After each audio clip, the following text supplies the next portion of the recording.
It's week 10. Day 1. What happened today? Well, today, day 1, was a lot of problem solving. We had our crit today with another team, and we got some strong feedback about how our game's going, how's it looking. And that's what all a crit is, really. You know, you're two teams in a similar situation, you present each other your game, you explain your game to them, and you just give each other feedback.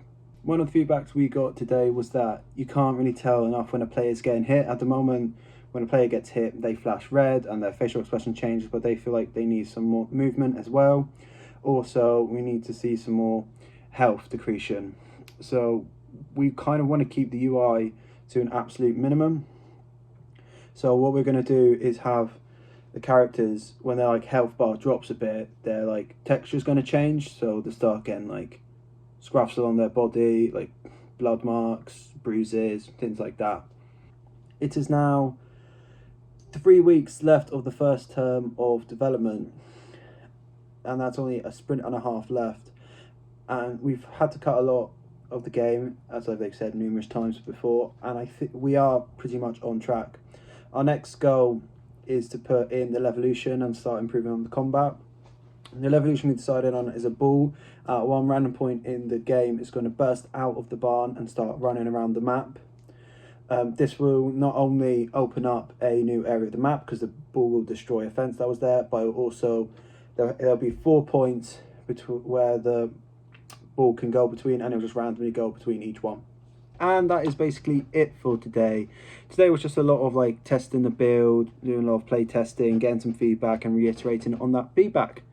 So I'll see you guys tomorrow.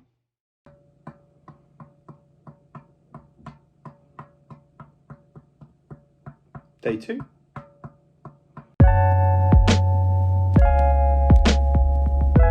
So day 2 is done, but what happened today? Well, the big thing is that we managed to solve one of our biggest issues for demo day. You know, demo day typically is everyone comes around and plays your games, but obviously because of coronavirus, things are happening a lot differently this year. Everything is happening online. And the big worry that we had is, we've got a local multiplayer game. How are we going to do it online? Because we didn't want to spend ages setting up online multiplayer, so we had to find a solution. Spoke to someone at Falmouth University, and we came across Parsec. With Parsec, we'll be able to kind of simulate the local multiplayer a lot more. And Parsec is really cool in the sense that it really reduces lag. It's only half a second or a quarter of a second, which helps us a lot.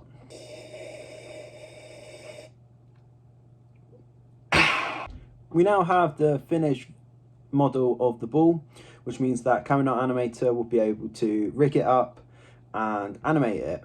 How it's going to happen is Cam's going to do some very basic quick animations. He's going to give them over to our programmer Matt. Then Matt's going to start on the Levolution. Matt's going to create the base for it, then give it over to Joel and Harry, our designers, who are going to polish it up and make it look pretty. Patty has now finished the final orc model, so that means we now have the knight, elf and orc models all finished. Ren is approaching the end of the dwarf model as well, so very soon, by the end of the week, we'll have all 4 character models done. So since Patty's finished all the character models, she's now started working on a new team logo. The ones you see in the thumbnails were actually just temporary team logos, and now we've decided that we're going to try and make a newer one. We spent quite a bit of today just play testing the game via Parsec to see how Parsec works and if it's beneficial to us, which it is. But Cameron and Elliot have been working on the new barn model for the ball to jump out of. Joel has been creating some more environment for the farm level to make it look a bit more natural and make it look nicer. Matt has been working on the unarmed combat now, because before you were able to punch, the animation would activate and things like that, but you wouldn't be able to cause damage to other players, which now you can. And that is it for day 2. It's been a very successful day, and let's hope it continues for the rest of the week. Day 3.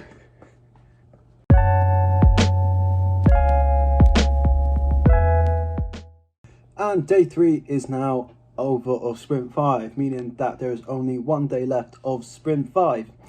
Today was a massive success in my eyes, since we finally were able to get the Orc into game and working.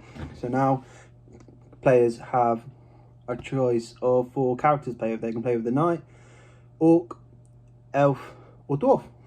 The other big new thing that we have is now you can throw your weapons. So one of the problems that we were having is that we found out that players can just like run around in circles and like they'd never catch up. That's something that we're going to fix with sprinting and stamina, but we've also fixed with throwing. It's a pretty decent throw. You can throw from quite far away and you hit your opponent. Tomorrow we'll be starting on the evolution of the ball, which I've explained previously. Going to be really exciting, and with the dynamic level event of the ball now in, we'll have all our key features and our key selling points in the game and working. We also play tested a lot with Parsec yet again. We managed to play tests with 3 people today to make sure that it works with more than just 2. And how we decide that we're going to do it is that a few of us are going to go down to the Games Academy studio on the actual demo day, and we're going to host it from there so we can work from the Games Academy's server instead of just our home Wi-Fi. That is virtually it for today. It's been a massive success for the day, and tomorrow we're spending all day down at the studio, which is going to be absolutely fantastic, and we're going to get lots of work done. So I'll see you guys then. Hey Cameron, what day is it? Friday. Day 4!